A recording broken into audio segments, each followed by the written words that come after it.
plug those in later. No problem. Liz. Well, hello, everybody. It's so good to meet all of you. And if you don't mind, I would just love to kind of, we've had introductions of us, but it seems like a pretty intimate group. If folks wouldn't mind introducing themselves, and why you came to this meeting today, if it's, you always come to the meeting, or if you are particularly interested in paid family leave, and I guess any other general thoughts. I live down the street from Westminster, so very close by. I go to Resurrection Parish. That's where I went growing up in Newark, even though my parents don't live anywhere near Newark, but sometimes that's how it goes. So anyway, I'm Liz. If someone wouldn't mind introducing themselves next, that'd be great. Maybe since everybody shows up on different sequence on the screens, I'll just start from the upper left and say, Dee Dee. You need to unmute yourself and then you're free to speak.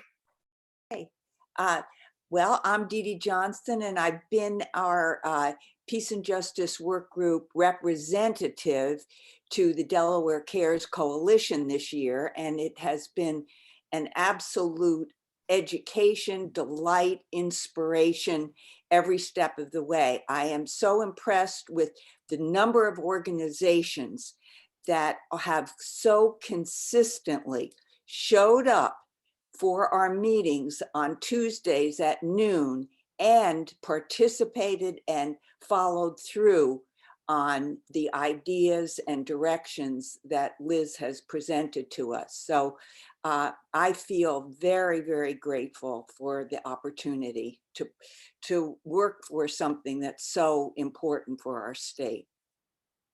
Thanks, Dee Dee. Oh, thank you, Dee Dee. And Dee Dee's the best. Dee Dee is one of the reliable, always there at the meeting, always ready to go. And that's what makes it so fun. And what a great coalition of people at the end of the day. And neighbors, Sarah says it's a state of neighbors, but it's been great to get to know you, Dee Dee, and excited to make more friends today. Yeah. Let's see, Sally.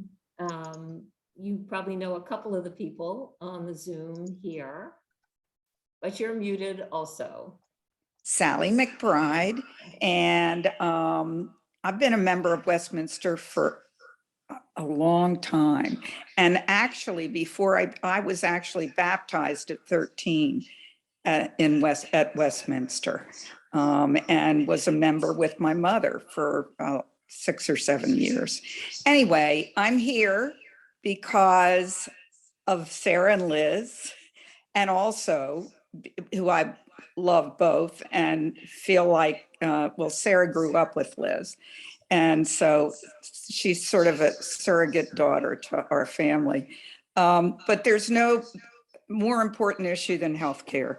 And I'm so excited about SB1 and here to learn more about care first. And I'm always learning about healthcare and learning all the time about what the SB1 is. Thanks, Sally. Now, how about the next Sally, Buttner? Hi, Sally Buttner. I've been a member of Westminster for a long time and very keenly interested in peace and justice issues, including environmental justice issues. And looking forward to learning more about this topic tonight. Thank you. Thank you. Roger? Yes, I'm a longtime member of Westminster and on a number of committees and there right now, including with Sally on Earth Care, which is my passion, and environmental justice and environmental in general is my passion. But there's a lot of overlap of justice issues with peace and justice and environmental justice, and all these kind of meld together, and we need to move forward. And I'm anxious to learn about it. Thank you. Thank you. And Sandy? Sandy Reinecker. I'm a member of the Peace and Justice Work Group, and I do come almost every Thursday, and I always love getting to know more about these wonderful groups who are serving people, especially those who are in such great need. And I thank you for all the work you're doing. I'm excited to hear more about your organization. Thank you. Susan. Up. Yep. That little microphone. Susan Williamson. I've been in Westminster for 41 years. Was not confirmed there, but was confirmed and baptized in Hanover Church. So my roots I was born in Delaware, and I've been in and out of Delaware for a good part of my life. But yes, Liz mentioned, piggybacking on something you said, we at Westminster also have people who come from far and wide to come to this church. So just like you said about your family going to Newark. Yes, and I have really been very grateful for the Thursday night sessions and learned a lot. I have such I thirst to know things and then try to react in a way that I can make sense in my own head. And these sessions really do help me. So thank you. Thank you. Marlis? I'm Marlis Kerr, and I'm a member of Westminster for about 20 years, which seems really longer than I realized. But I'm always interested in any issue that involves the security and the health of families. And so I'm a member of the Peace and Justice Work Group, and usually try to come on Thursday evenings to learn more about what we can do for the families in our community. Thank you.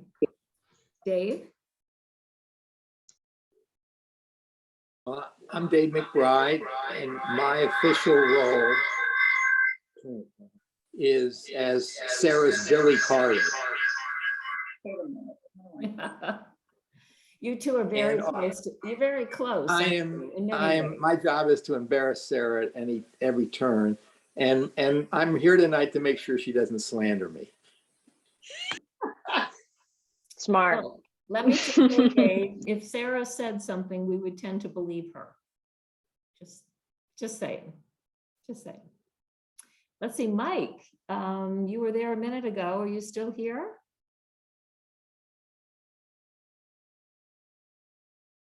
Mike? Oh, all right, maybe not.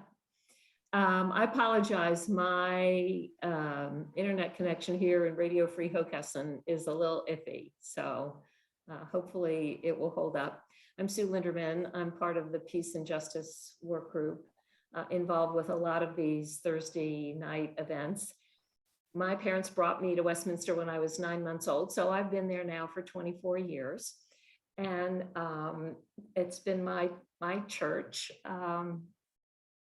I don't always tell the truth. In any case, I think the inequities and the injustices that exist in our society at so many levels cry out for solutions. And we, as a people of faith who profess to believe that everyone is a child of God and deserves to be treated with respect and care and love, are obligated to be the hands and feet of Jesus Christ, if you will, in our world, and make the world a better place. And so the work that Delaware Cares is doing is right in line with what we're called to do. And I don't know a lot about SB1. I don't know a lot about the coalition. And so I'm very much looking forward to learning more about it this evening. And so glad you're here. Excellent. Well, I am happy to do that. And I just wanted to kind of, as people were saying, what brought them to this group, health, security, inequality, and justice, environmental justice. I mean, I think all of this really does come down to a lot of the inequalities that we do see in our society, the haves and the have-nots. I think that that's something that really resonates with me, and it's not always a pretty talking point. I mean, we don't want to separate ourselves into the haves and have-nots, but as a person of faith, I think that that is one of the reasons why it was really important to engage faith communities in this bill for paid family and medical leave, because there are so many people in our society who do have security, do have the ability to take care of themselves, of a loved one, when they face an illness. But there's so many of us who really don't. And those difficulties just compound on top of each other. You know, it's not just that you got diagnosed with a serious health condition. It's that now I'm out of work to take care of myself. I'm now facing debt, medical debt, trying to pay my bills, facing all that stress on top of what I'm dealing with my health issue. And that's just something that happens way too often. And the number of mothers that I've spoken to, parents, fathers, who have had to go without pay just to be able to spend time with a new child. That's something that so many of us find precious and have been able to experience. I'm expecting my first child in April of this year, which I'm very, very excited about. And I, throughout my pregnancy, have just kept thinking about all the women I've spoken to and how weird and difficult it is sometimes to be going through that, and to be afraid that on the other side of it, you're going to be worried about paying your bills and not about spending time with your child or making sure your child's healthy. All of these things are injustices that really just don't have to happen. And that's where paid family and medical leave comes in. Paid family and medical leave is something that I think may mean something different to different people. But in general, who here has heard of the FMLA, Family Medical Leave Act? Raise your hand if you've heard of that. Yes, people are like, oh, you know, there's FMLA, there's some kind of law out there. I think we have that covered, don't we? Obviously, those who don't have paid family and medical leave know very intimately that you do not have any kind of guarantee of getting paid if you're facing a medical illness, if you are welcoming a loved one or a new child into your family. And in Delaware, 60% of workers, as Sue mentioned earlier, are not even covered under the Family and Medical Leave Act. So I'm going to open up a slideshow that I made to kind of organize this. Oh, is it possible? Is it possible to make me a host of it? No worries if not.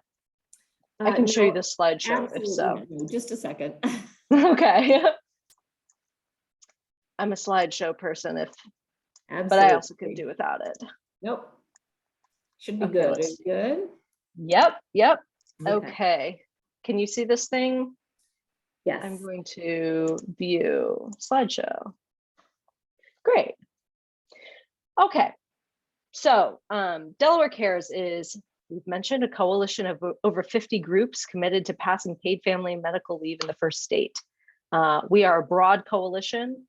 That's just some of our partners. I think we've reiterated that. And as I said, everyone's going to face one of these life events at some point in their life, whether it's a medical emergency, whether it's welcoming a new child to your family, or having a loved one that you need to care for. A lot of us not only have to care for children, but have to care for aging parents. And that's increasingly true in Delaware, which is a state that has a increasingly older population. And it's really critical that families have the ability to care for their loved ones in those moments. So as I mentioned earlier, 60% of working people in Delaware are not even covered under FMLA. And that means they don't even have the guarantee of keeping their job if they go out on unpaid leave. And even if you can take unpaid leave, as I mentioned, many people can't afford to do that. So they're making these impossible choices. Do I take a few weeks off to take care of this medical condition, have that surgery that I know I need, get the medical care in a hospital that I actually need, or do I keep working? These are literal decisions that people have had to make. Throughout our coalition, we work a lot with the American College of Obstetricians and Gynecologists, ACOG. And they basically have said they have had to work with a patient that they know should be in the hospital, but they say, okay, we'll keep you out of the hospital because you have to keep working. And they have no other choice. These are really impossible choices, and we can change that. These are some of the faces of Delawareans who did not have paid family and medical leave, whether it's a new child, that's a very common instance here in Delaware, or caring for a loved one going through cancer. These are real stories of real people here in Delaware. And the pandemic has made these choices even more difficult and more common. An estimated 2.5 million women left the workforce during the pandemic. And a lot of that was childcare and figuring out, how am I gonna work and take care of my family? But a lot of it was also medical conditions. We know that women are often the ones in their families who act as the caregivers. And if you are forced to make a choice between staying in a job or acting as a caregiver to a loved one who needs that help, people are going to choose their family because they only have one family. And so it's not just cruel for the family, it's really not very good for our economy if we make it impossible for people to take care of their families and keep working. And as I had mentioned earlier, this is an issue of injustice. This is something that disproportionately impacts women, disproportionately impacts people of color, disproportionately impacts low-income Delawareans, who are the least likely to have paid leave, even though they're the ones that need it the most. Okay. So paid family leave, bottom line, is key to an equitable recovery after this pandemic, which we know still isn't even over. We are back to having a mask mandate. We are having record levels of hospitalizations. And this is something that's key to our public health, and we really need to address it. So over the summer, there was national legislation in Build Back Better. Raise your hand if you heard of Build Back Better. There was a lot of climate justice in there. There was a number of different priorities that I'm sure y'all have been working on in that bill. And we hope it still passes. We would love to see a national paid leave program for everyone, not just for Delawareans. And that's something that Delaware Cares was working on over the summer to help fight for. But as of right now, it has stalled. So Delaware is not going to sit on our hands. We're not going to wait. We are going to plow ahead because we know Delaware families need paid family medical leave. And I kind of want Senator McBride is on here, but she is the one who is sponsoring SB1, which would create a paid family medical leave program in Delaware. There are 9 other states that have done this. It includes welcoming a new child, caregiving, facing a serious illness yourself, military deployments. We have to be the next state to pass paid family and medical leave. Oh, my thing, there we go, sorry. These are the main elements again. And it basically would replace a worker's wage for the time that they're out. This is something that's going to keep workers in their jobs. It's going to help small businesses who often are unable to provide those competitive benefits on their own. They can't really pay out of pocket. If an employee is out on leave, it's really difficult for them to financially cover it. So this is set up like an insurance program. So basically by paying a very small premium, the state program will cover that worker's wage while they're out so that the small business can then use that money to hire a replacement. Either, they could potentially even just keep the wage if they can absorb it into into their workforce. So this is something that really just helps small businesses and is really important for public health. And I'm kind of going to go off my regular presentation here for a moment, just to kick it to Senator McBride if she wants to speak a little bit more on SB1, because she has really been championing this bill and ushering it through the whole legislative rigmarole. It was introduced last year, and our coalition is so excited about this. This is going to be a really, really big deal. And so I just like to have her speak about it for a bit and talk about what she's been up to and how it's been going. Sure. So I think Liz gave a really great overview of the issue. And on that last slide there, a really helpful summary of how Senate Bill 1 would work. Right, it would create that state administered social insurance program that would provide partial wage replacement to workers who are out on leave. And it is not only the right thing to do, it makes good economic sense. It increases workforce participation, to Liz's point around helping to remove the binary choice between, do I care for myself or my family, or do I work? It allows workers to do both. It is a critical part of leveling the playing field, because we know these state administered insurance programs are by far the most economical way to deliver the benefit. And without them, these small and medium-sized businesses struggle to provide a benefit that my generation, Liz's generation in particular, is very eager to get. And they are going to employers that provide this benefit.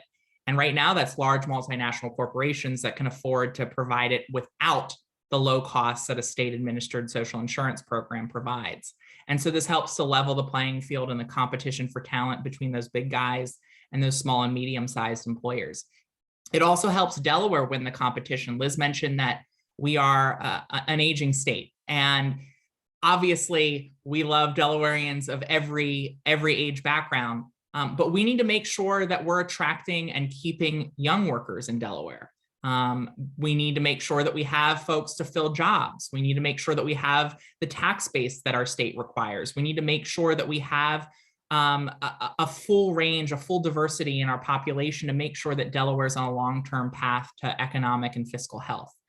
And this is a critical part of Delaware winning that competition for talent, especially since we're competing against states like New Jersey, just across the river, that provides this benefit and has done so in parts, at least, for more than a decade. And so the bill was introduced back in May after pretty extensive conversations that I had with stakeholders like Liz, but also stakeholders who are more skeptical of any kind of change in our state's laws. That bill was introduced in May with 13 co-sponsors in the Senate and almost 20 co-sponsors in the House. Majority of the Delaware legislature is on the bill as co-sponsors. Now, this bill, because it has it's funded through a payroll contribution of less than 1%, 0.8% split between the employer and the employee, that triggers a supermajority requirement. So instead of just being able to pass this bill with 50% plus one, we have to pass it with 60% in both chambers. So that increases the challenges that we face in getting this over the finish line. Having said that, I am incredibly optimistic that we have the votes necessary to pass this bill, particularly as over the last 7 months, I've engaged in conversations with stakeholders on all sides of this issue after introduction, that those conversations are resulting in some compromises. Governing requires compromise.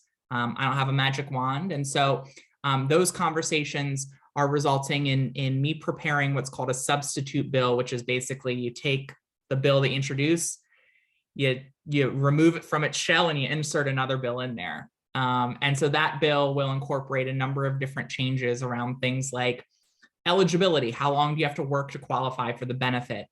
Around things like, what family relationships are covered for that family caregiving leave. There's a number of different compromises that I'm making that will result in a bill that is going to be able to hit that 60% threshold in both chambers. And so with that, though, with those changes, with some really exciting news that's coming in the next week or two around support for this legislation, it's going to only add to that momentum that the Delaware Cares Coalition has created with the 50+ organizations fighting for this bill that is going to make 2020 the year that we pass paid leave in Delaware, add Delaware to that growing list of states, make us the 10th state with paid leave. And I'm so excited that Westminster has joined the Delaware Cares Coalition. Obviously, this is a community that means a lot to me. And so the fact that this group, the Peace and Justice Working Group, joined on to the Delaware Cares Coalition just personally means a lot to me. And I think reflects the values of this faith community that I'm proud to call home, that my family and I have seen throughout our membership in Westminster. And so I'm so excited to be here. I'm so excited to be working with Liz and with all of you. And I'm more than anything else excited to get this over the finish line because it's going to save a lot of lives. To Liz's point, if you have to choose between whether you pay your rent, whether you put food on the table, and whether you get health care, or whether you get the care that you need to live, that's an impossible choice. And sadly, too many Delawareans are forced to either sacrifice their financial well-being in order to take care of their health, or they're forced to sacrifice their health in order to maintain their financial and economic well-being. And ultimately, that's unsustainable and it's cruel. And since we can change that, we have a responsibility, as I think the values of our faith community require, we have a responsibility to change that. And fortunately, I think we're going to do that this year. Absolutely. And I even just, as Sarah was speaking, I always think it's really interesting when I run into somebody who comes from a state that has already passed one of these laws. I was talking to someone who said, oh, I had my kids when I was living in New Jersey. And I'm like kind of holding my breath thinking like, is she going to say, I wish we had it in New Jersey? Is it something that like, I don't know, it didn't work well or whatever? And she's like, it was the best thing that ever happened. I took my paid family medical leave. I didn't have to worry about it. I don't know what it would have been without it. And I just got a note. We literally had a coalition meeting right before this call from somebody who said that they are originally from California. And so they had their kids in California, which also has paid family and medical leave. And so they said, it's just such a great program and something that makes really a difference. And it's kind of a little bit, it's a big bill and there's a lot of moving pieces of it. And I think a lot of times people get overwhelmed by how big and complicated it is or seems. But at the end of the day, once you pass one of these programs, the studies show that they work and people use them and people are able to stay in their jobs. They're more likely to stay in their jobs. They're more likely to return to work sooner when they have paid leave. Over the last summer, there were a number of stories that came out with that kind of data when they were making the pitch for the national fight for paid family medical leave. But the evidence is really overwhelming that this is something that is good for our economy, good for people, good for families, good for businesses, and good for public health. So with that, I can go into what you can do to help, but I'd love to answer any questions people may have about what we've been talking about, what this is, and if this kind of makes sense. Roger. I was just gonna have say, a wine glass that said you're muted, so sorry. I would like to know a little bit more about the finances. Sarah mentioned 0.8%, 0.8% of what? Oh, you're muted.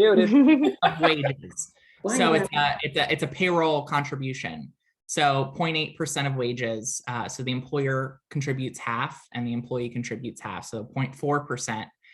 So for a $15 minimum wage worker, that comes out to essentially the cost of a cup of coffee for the employer and a cost of a cup of coffee for the employee a week. And with that, it funds essentially a trust fund that administers the wage replacement to folks when they're out on leave. And it's what's very clear from the states that have done this is that while there is the premium, the benefits come out, or the cost comes out in a wash for the employer. Because they reduce turnover, because they increase retention, it oftentimes saves costs with recruitment and training of a new worker. It keeps their most productive employees there. It increases morale. And therefore, that's why studies consistently show in the states that have adopted this, that not only do small businesses support this policy, but for instance, in California, where it's been in effect for about 20 years, 90% of businesses say that the program has either no impact on their bottom line or a positive impact on their bottom line, with small businesses even more likely than large businesses to report that it had a positive impact on their bottom line. But essentially, it's funded through the payroll contribution, and then the benefit is administered from that insurance pool that's funded from that premium, much like unemployment insurance or Social Security. Oh, So that's one of the good news. primary, oh, sorry, go ahead. Well, I think that's good news. I would think you ought to get the landlords behind you too, because when you can't pay the rent, I mean, and I'll go through eviction and all that stuff, and it's just a pain for anybody that has to go through that. So, yeah. So what are the primary objections from the opponents? It's a great question. I would say there are a number of different objections. One, there is objection to any new payroll premium contribution tax of any kind, oftentimes ideological opposition. There's always opposition and reticence to any kind of change that that disrupts the status quo that people have gotten used to and figured out how to navigate. There's certainly objections sometimes that, well, we can't have an employee out on leave. We can't adjust to an employee out on leave, particularly some of the smaller businesses that say we can't. And there are going to be some changes in the substitute that reflect some of those concerns, which I disagree with as concerns. It doesn't manifest as a problem in the states that have this, but recognizing again that you've got to build a super majoritarian coalition to pass this. I'll have to make some edits that incorporate concerns that I think are unfounded, and that's one of them. But it's the concern around the ability to absorb the absence of an employee. Again, though, we're not creating life events with this bill. We're just making it easier for businesses and workers to get through those life events. We're making it easier for the business to afford to have that employee go out on leave, for the employee to be able to maintain their financial commitments while they're out on leave and pay the bills and pay the rent and put food on the table. But we're not creating life events. And that's why actually, as we've talked about, employees are leaving the workforce when these things happen. It's not like the employer can just pretend like life events don't occur. The employee is leaving the workforce. So then the employer still has to deal with an absence. And what we're saying is you're going to have to deal with an absence. Why not deal with a temporary absence that allows you to keep that worker and their skill in the long term and at minimal cost to you? And fortunately, I think folks are responding positively to that, which is why we've got a lot of small businesses to support this. My favorite coffee shop, Brouhaha. The owner of Brouhaha is one of the fiercest champions of this bill. She's amazing and has just been a really vocal supporter of SB1 because she says, this just makes good economic sense.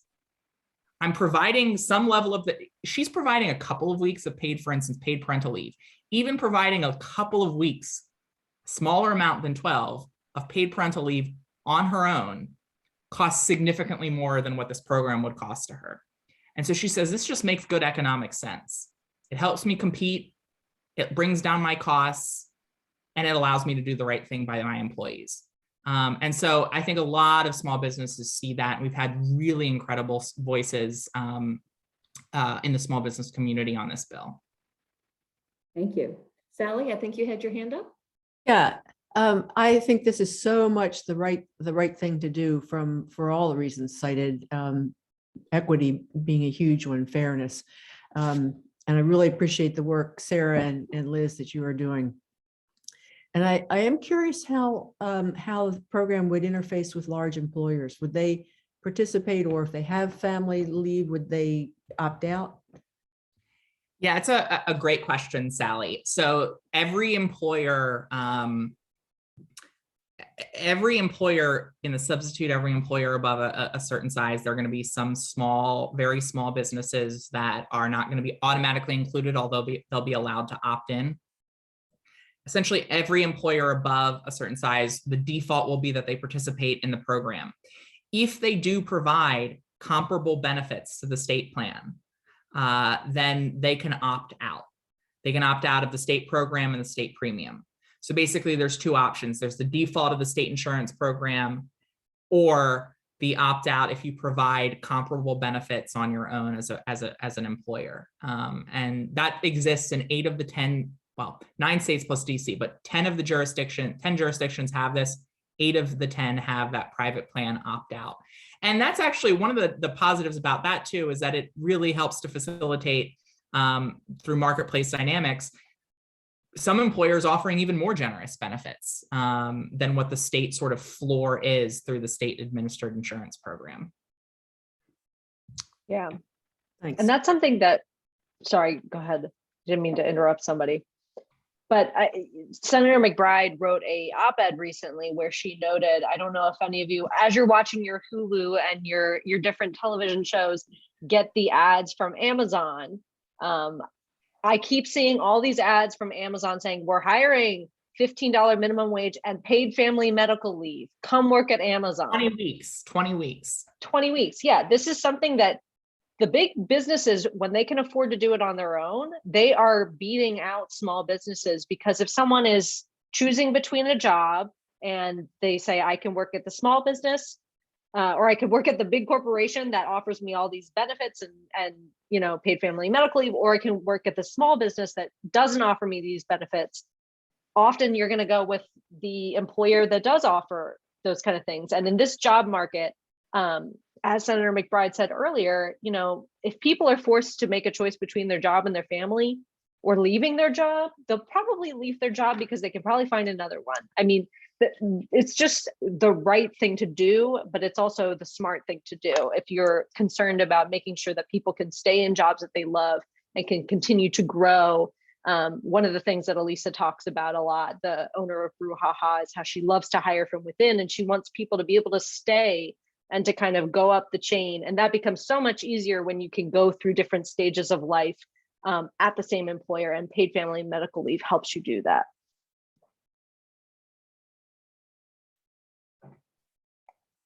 Well, we're just blown away by what a no-brainer this is. So, so what can we do to help? Oh, sorry, did Marlis have one Yeah, question? Marlis had a question. Oh, Marlis? just a quick question. How is the length of family leave determined?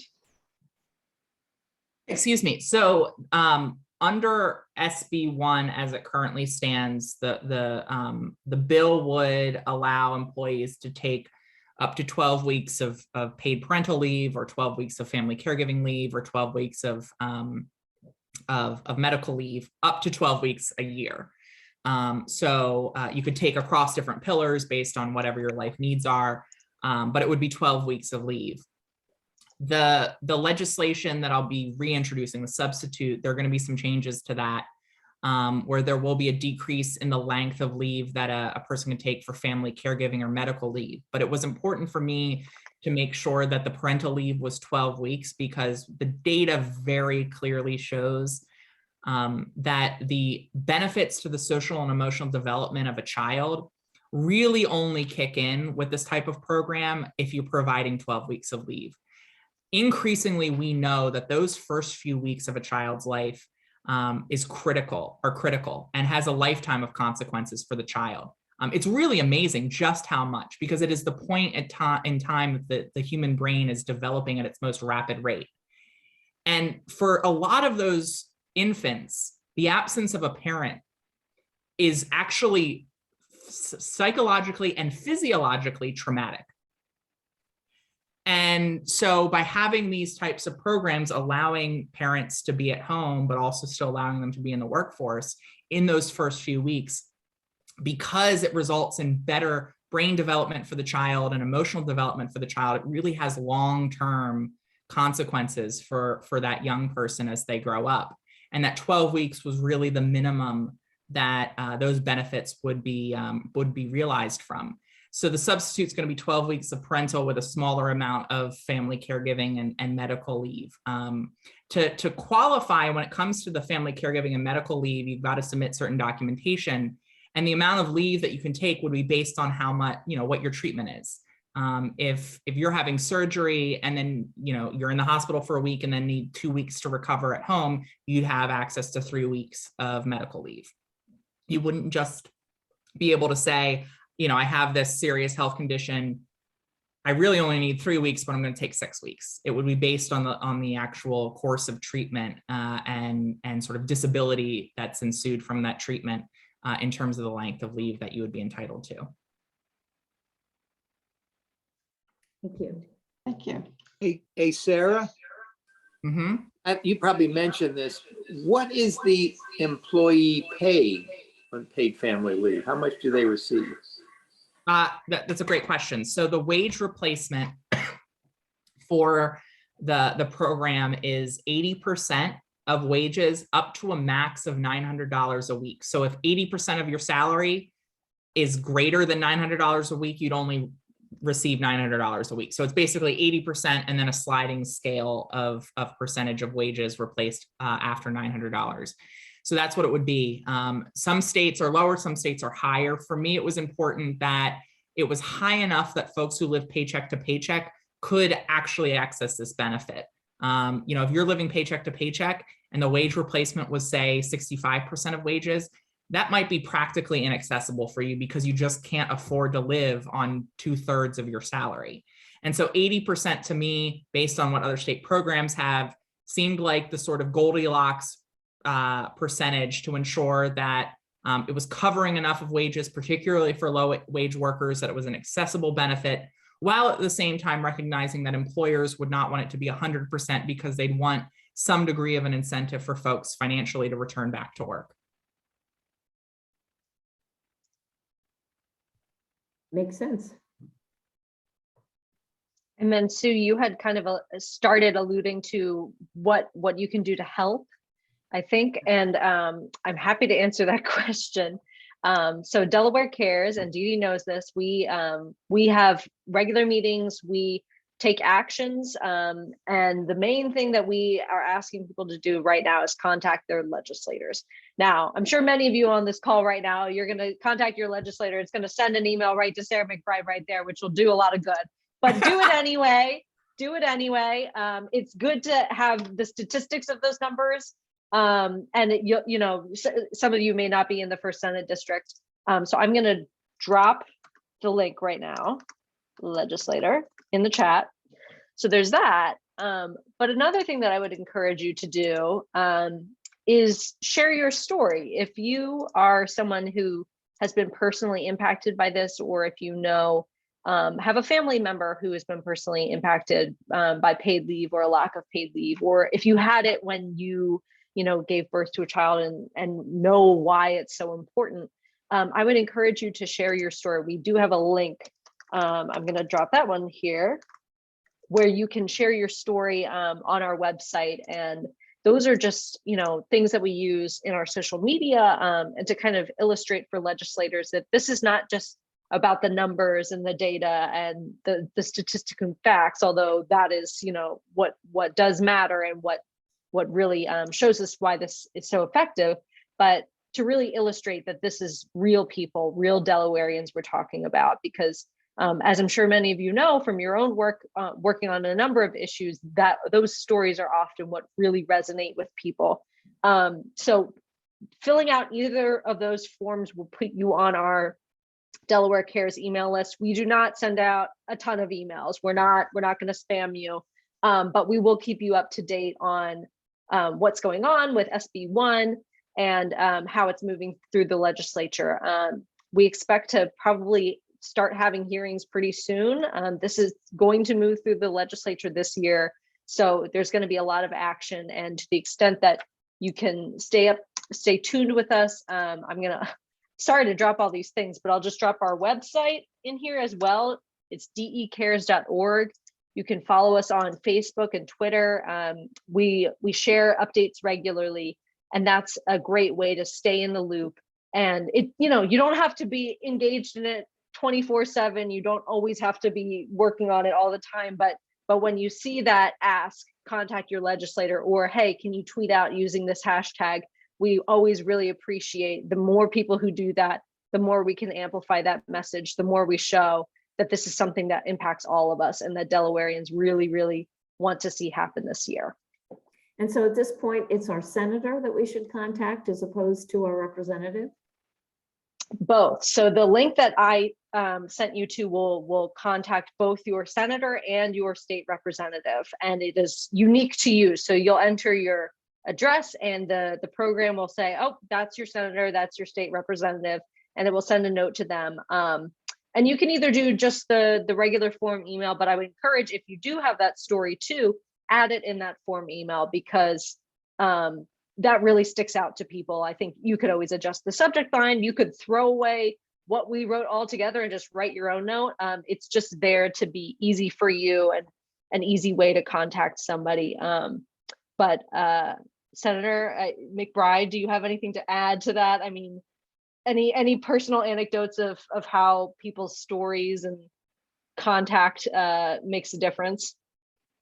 Yeah, I mean, I time and time again in my advocacy and now as a legislator, I see just how powerful voter contact or constituent contact is when it comes to building momentum and reinforcing legislators' support for a particular issue.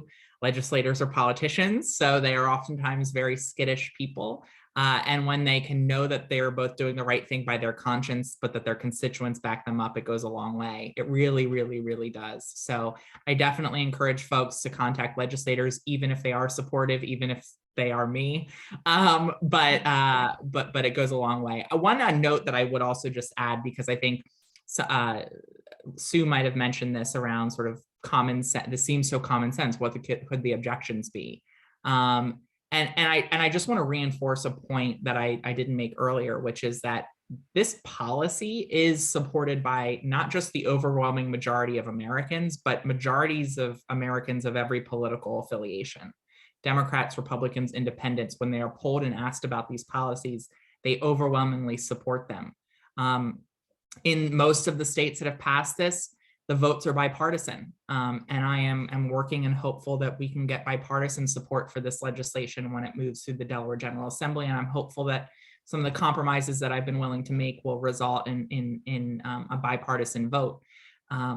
But you know, it is sadly true that oftentimes the most divisive places are the legislative bodies themselves, and they don't necessarily reflect the consensus, the bipartisan consensus that exists among the broader public. And this is certainly an instance where the overwhelming majority of Americans of all political affiliations support these types of policies, specifically formulated in these kinds of ways too.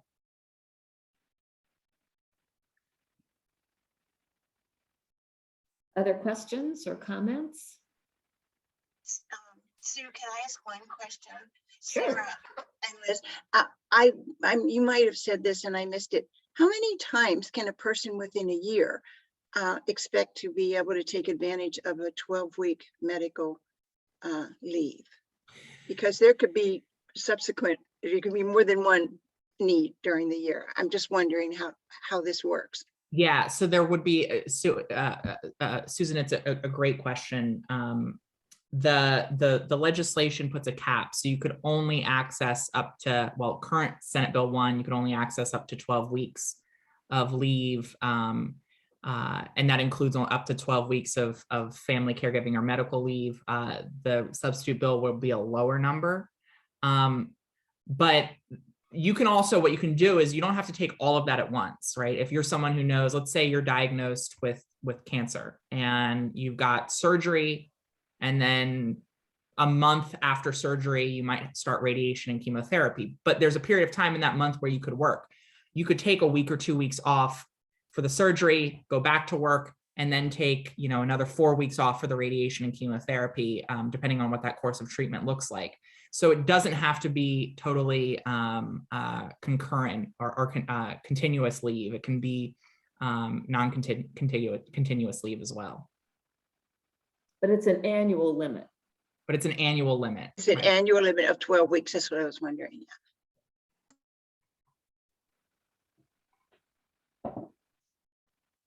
Well, I think this is very exciting on so many levels.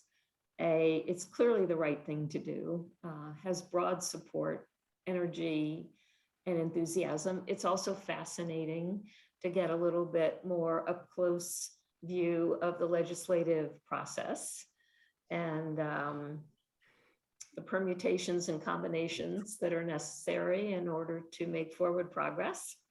So we're very grateful both to Sarah and to Liz and to Dee Dee and to Sally and to Dave and to all of us here who ourselves and with encouragement from us, our friends and neighbors, will contact our representatives to support, what is it, SS1 for SB1? Is that the? SB1. Yeah, and it will be, you're right, it will be SS1 for SB1, Senate Substitute 1 for Senate Bill 1. In any case, paid medical family leave. It's exciting to think. It's kind of sad that Delaware can't be first in this. I mean, we've been first in other things, but being 10th has a nice ring to it. And it would seem that this is the year that it will happen. So I want to thank everybody for your time tonight, for being here, for your support going forward, and best of luck to Sarah and to Liz in this and all the other initiatives that we are seeking to advance to make life more equitable and more manageable, more compassionate for everyone in our community. So thank you again. Thank you for being here. Thank you so much for having Very us and for the much. invitation. This is fantastic. It was so great to meet all of you. Thank you all. Good to see you all. Thank you, Liz and Bye. Sarah. Thank you. Bye-bye. Have a good night.